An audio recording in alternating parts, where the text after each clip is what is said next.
Hello दोस्तों। स्वागत है आपका हमारे और अपने यूट्यूब चैनल भूतिया किस्से में। तो दोस्तों, ये मेरी आज पहली कहानी है।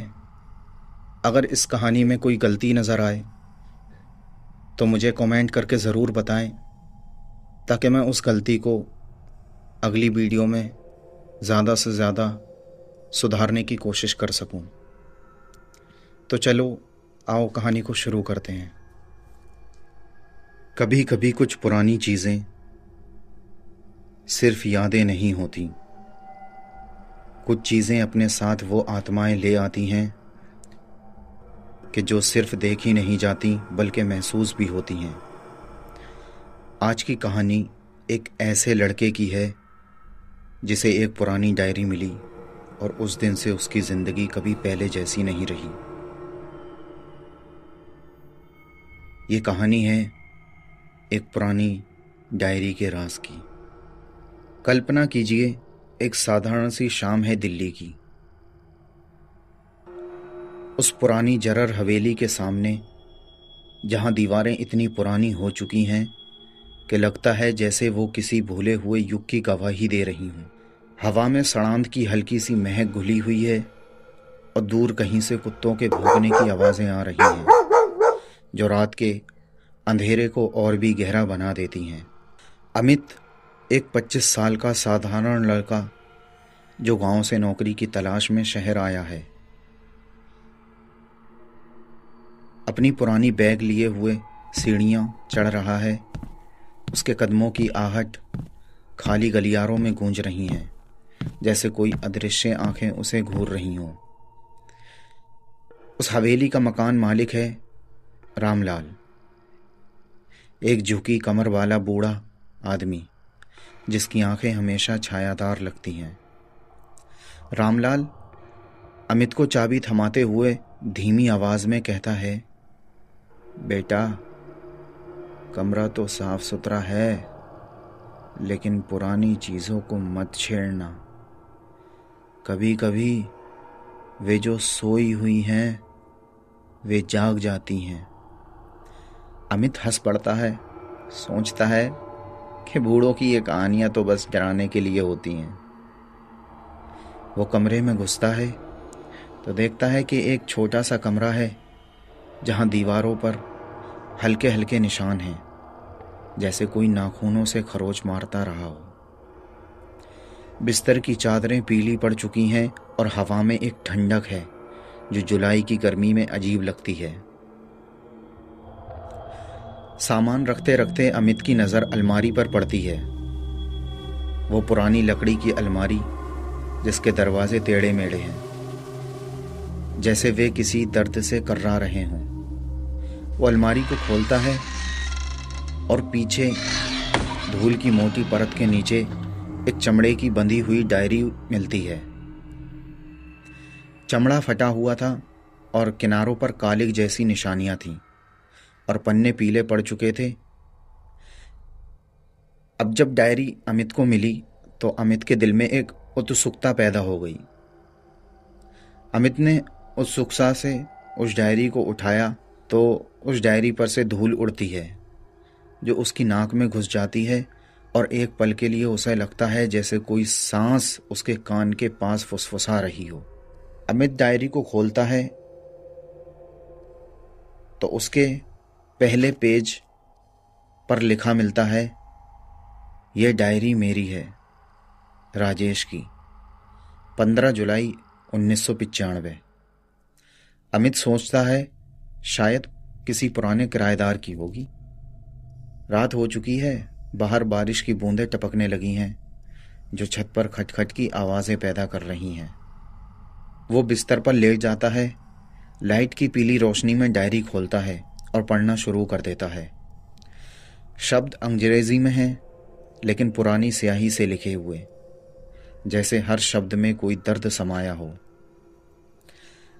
उस डायरी की पहली एंट्री 15 जुलाई 1995 की है। उसमें लिखा है, आज मैं इस कमरे में शिफ्ट हुआ हूँ।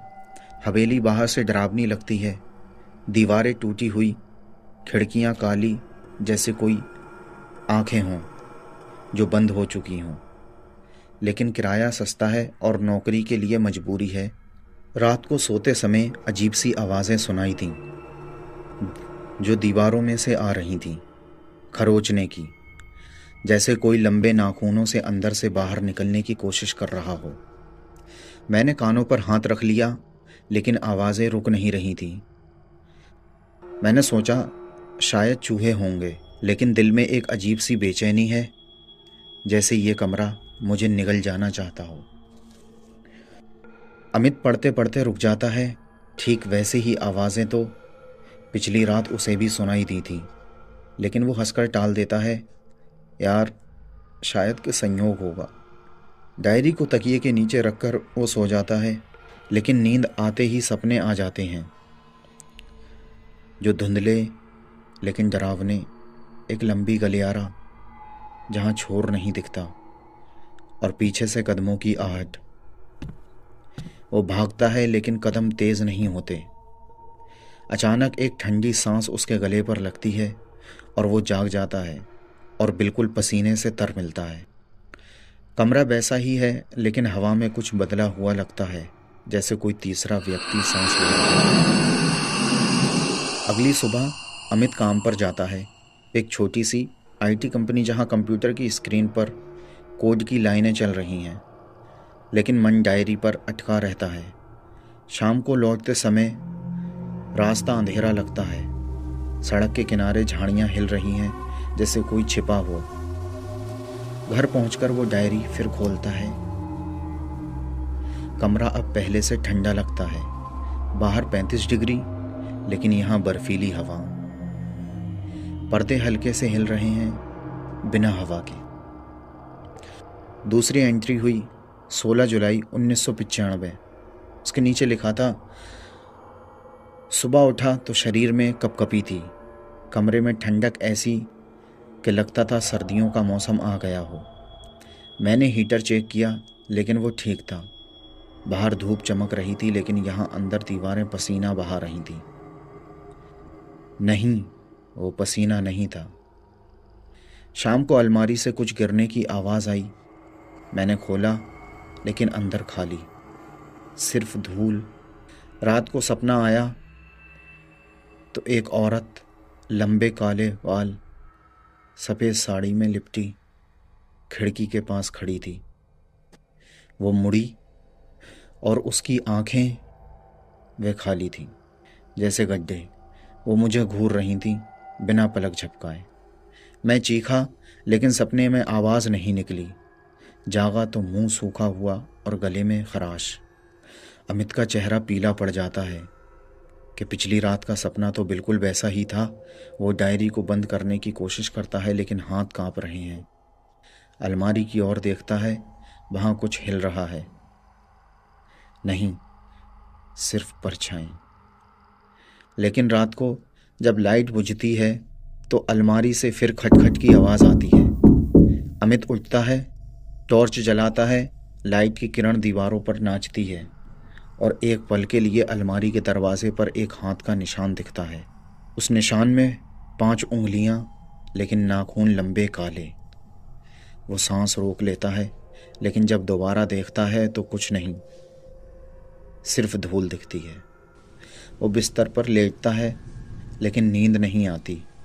बाहर बारिश तेज हो गई है, बिजली चमक रही है और हर चमक में कमरे के कोने अंधेरे लगते हैं, जैसे कोई वहाँ छिपा हो, इंतज़ार कर रहा हो। ऐसे ही दिन बीतते जाते हैं और अमित डायरी से चिपक जाता है। हर एंट्री पढ़ते ही वही घटना उसके साथ दोहराने लगती है। तीसरी एंट्री में राजेश लिखता है, आज ऑफिस में सिर दर्द इतना तेज था कि लगता था सिर फट जाएगा। घर लौटा तो दरवाज़ा खुद बंद हो गया। मैंने धक्का दिया, लेकिन जैसे कोई अंदर से पकड़ रखा हो। रात को बिस्तर के नीचे से सिसकियां सुनाई दी, एक बच्चे की, लेकिन दर्द भरी, जैसे कोई रो रहा हो। मैंने झुककर देखा, अंधेरा था, लेकिन लगता था 2 आंखें चमक रही हैं, लाल और भूखी। अमित को पढ़ते ही याद आता है, कल शाम दरवाज़ा वैसा ही बंद हुआ था। वो डरते हुए बिस्तर के नीचे झुकता है। अंधेरा इतना गहरा था कि टॉर्च की रोशनी भी ना पहुँचे। लेकिन एक पल के लिए हवा में नमकीन गंध आती है, आंसुओं की। वो पीछे हटता है और कमरे में हवा चलने लगती है, ठंडी, नम, जैसे कोई सांस उसके चेहरे पर फूंक रहा हो। वो कहता है, कौन है? लेकिन जवाब में सिर्फ सन्नाटा था। उस डायरी की चौथी एंट्री, उसमें लिखा था, रास्ते में लगा कोई मुझे फॉलो कर रहा है। पीछे मुड़ा लेकिन कोई नहीं था, सिर्फ परछाइयां जो मेरी तरह चल रही थी। अमित को आज भी वैसा ही लगा। बस स्टैंड पर भीड़ में एक काली आकृति जो हमेशा थोड़ी दूर पर रहती। 5वीं एंट्री जो होती है उसमें लिखा है कि दीवार पर छाया नाच रही थी, लंबी, विकृत, जैसे कोई इंसान नहीं बल्कि कोई राक्षस जो तनाव में मुड़ रहा हो। अमित रात को देखता है कि छाया दीवार पर फैल रही है, हाथ फैलाए जैसे उसे पकड़ना चाहती हो। वो लाइट जला देता है लेकिन छाया गायब हो जाती है। सिर्फ हवा में अब डर गहरा हो गया है। अमित का चेहरा पतला पड़ने लगा है, आंखों के नीचे काले घेरे आ रहे हैं। वो रामलाल से पूछता है, काका, इस कमरे में पहले कौन रहता था और ये राजेश कौन था? रामलाल की आंखें सिकुड़ जाती हैं। वो फुसफुसाता है, राजेश। बुढ़ा कहता है कि वो अचानक गायब हो गया, एक रात चला गया बिना कुछ कहे। पुलिस आई, तलाशी ली, लेकिन सिर्फ उसकी डायरी मिली अलमारी के पीछे, और उसके बाद कमरा खाली रहा। कोई नहीं रुका लंबे समय तक। अमित का खून जम जाता है। वो डायरी को फेंकना चाहता है लेकिन हाथ नहीं उठते, जैसे कोई अदृश्य ताकत उसे पढ़ने को मजबूर कर रही हो। एंट्रीज अब और भयानक हो रही हैं। 6ठी एंट्री, उसमें लिखा है, आईने में अपना चेहरा देखा लेकिन आंखें मेरी नहीं, काली, खाली, जैसे आत्मा चली गई हो। अमित आईना देखता है, उसकी आंखें भूरी हैं, लेकिन जैसे ही पलक झपकाता है एक फ्लैश में वो काली हो जाती हैं, और ऐसा महसूस हो रहा था जैसे गड्ढे जहाँ से अंधेरा उगल रहा हो। वो आईना तोड़ फेंकना चाहता है लेकिन हाथ कांप जाते हैं। सपने अब रोज आते हैं। वो औरत, लंबे बाल, सफ़ेद साड़ी, लेकिन चेहरा सड़ा हुआ और उसकी खाल लटक रही है, दांत बाहर निकले हैं और बिल्कुल पीले दांत। वो फुसफुसाती है, तुम मेरे हो, डायरी पूरी करो वरना कभी ना निकलोगे। अमित जागता है तो कमरे में उसे एक बदबू, सड़ी लाश की, जो उसे उल्टी करने पर मजबूर कर देती है, और फर्श पर गीला निशान जैसे कोई रेंगता हुआ आया हो। 7वीं एंट्री में ऐसे लिखा था कि कमरे में बच्चे की हंसी सुनाई दी, एक मासूम सी हंसी, लेकिन बिल्कुल टूटी हुई, जैसे कोई मरते हुए हंस रहा हो। लेकिन यहाँ कोई बच्चा नहीं था। मैंने दरवाज़ा खोला लेकिन बाहर गलियारा खाली था। हंसी अब मेरे अंदर से आ रही थी। अमित पढ़ते ही सुनता है कि अमित को भी एक किलकारी सी आवाज़ आती है उसके पास से। वो डायरी गिरा देता है, दरवाजे की ओर भागता है, लेकिन दरवाज़ा बंद, लॉक नहीं खुलता। वो चिल्लाता है, कौन है? खोलो, कौन है? खोलो। हंसी इतनी तेज हो जाती है कि अब चारों तरफ से, दीवारों से, छत से, बिस्तर के नीचे से हंसी आने लगती है।